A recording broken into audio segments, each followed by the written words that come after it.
কত বোকা জাতি আমরা। প্লেন আসারের বাচ্চা পড়াতে মাস্টার্স পাস শিক্ষক খুঁজি, আর দেশ গড়তে চোর ডাকাত দিন খেলাপিদেরকে ভোট দেই। ফেরাউনের অনুসারীদের কাছে ফেরাউনই শ্রেষ্ঠ ছিল। এর মানে এই না যে ফেরাউন শ্রেষ্ঠ ছিল, মূলত তার অনুসারীরা অন্ধ ছিল। আমি ধিক্কার জানাই এদেশের নোংরা রাজনীতিকে, যে রাজনীতি সত্যকে করে কণ্ঠাসা। আমি ধিক্কার জানাই এদেশের শিক্ষা ব্যবস্থাকে, যে শিক্ষায় শিক্ষিত হয়েও মানুষ করতে পারে না অন্যায়কে প্রতিহত। আমি ধিক্কার জানাই এদেশের আইন ব্যবস্থাকে, যে আইন অন্যায়ের পা চাটে। আমি ধিক্কার জানাই এ দেশ ও জাতিকে। জীবন রিস্ক নিয়ে দাঁড়িয়েছি চাঁদাবাজদের বিরুদ্ধে।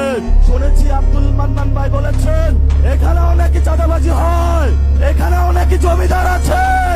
আমরা মনে করেছিলাম লন্ডন থেকে বাংলাদেশের মানুষের কাছে আসবে এমন এক নেতা যার মাধ্যমে চাঁদাবাজি শেষ হবে। গত 15 বছরে আমার বিএনপির ভাই বোনেরা নির্যাতিত হয়েছিল।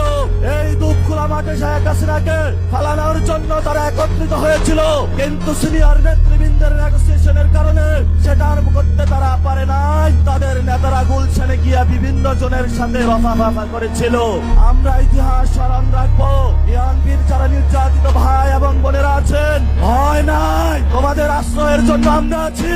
এবার ইলেকশনে দাঁড়িপাল্লায় ভোট দিবেন, এবার ইলেকশনে শাপলাকলিতে ভোট দিবেন। চাঁদাবাজি থেকে মুক্তি পাবেন, সন্ত্রাস থেকে মুক্তি পাবেন। যেই সব জমিদারেরা এখানে কথা বলে, এইখানে ছিলেন খোকা সাহেব, কপালে তার রক্ত দেখেছিলাম। খোকা সাহেবের প্রতি আমাদের শ্রদ্ধা, কিন্তু খোকা পুত্র যেইভাবে জমিদারি ব্যবস্থা কায়েম করেছে, আপনারা আগামী 12 তারিখে ভোটের মাধ্যমে রায় দিয়ে তাদের জমিদারি ব্যবস্থা, চাঁদাবাজির ব্যবস্থা ব্যাগে খান খান করে দিবেন।